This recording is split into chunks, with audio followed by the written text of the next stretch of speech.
Welcome to another Todd's 2-Minute Tech Tip Tuesday.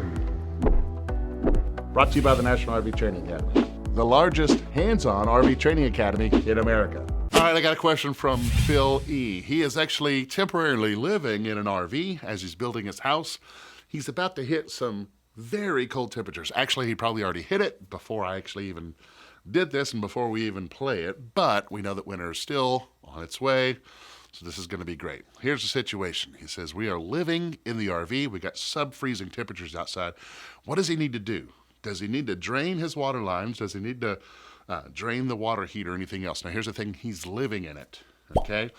I can tell you the best way to keep your RV from freezing is to live in it, okay? Pretend like you're still living in it. What does that mean? All right.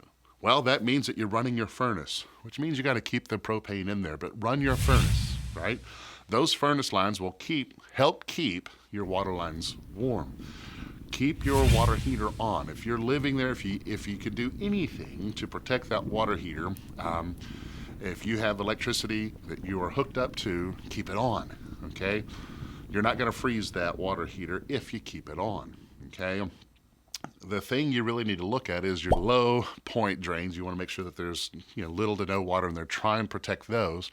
But the thing is to keep that water moving. The best thing to do is to fill up your holding tank if you can.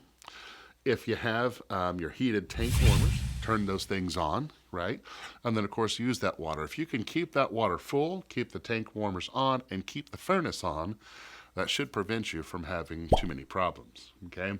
Where we have problems with the RV going through winter is when we're not in it, right? That's where we need to completely winterize the system. But in this particular question, he says we're living in the RV. What does he need to do to protect it, okay?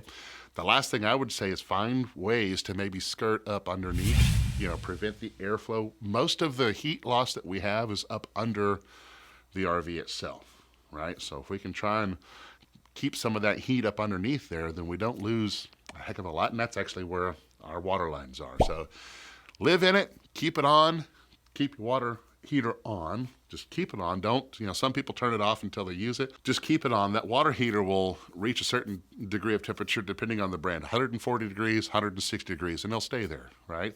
Once the temperature goes down, it turns back on. Just leave it on during that cold spell. Just live in it. You'll be absolutely fine. There's your tech tip. All right, before you get to the bloopers, which is why you're here in the first place, the RV industry needs thousands of RV technicians and inspectors, and now is the perfect time to do that. If you want to make more money or have more control over your time, go ahead and click the link below. Or if you just want to learn how to fix your own RV, got something for you there. Head over to rvtechcourse.com and get started today.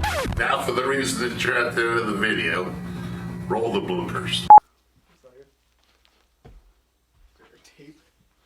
I got toilet paper on my shoes. It's not mine. So your low faucet drains, you want to make sure that there's between 140 and 160 degrees. I had to swallow. They say to turn off the water drains and lines. They say to turn... Let me just go ahead and just do this again.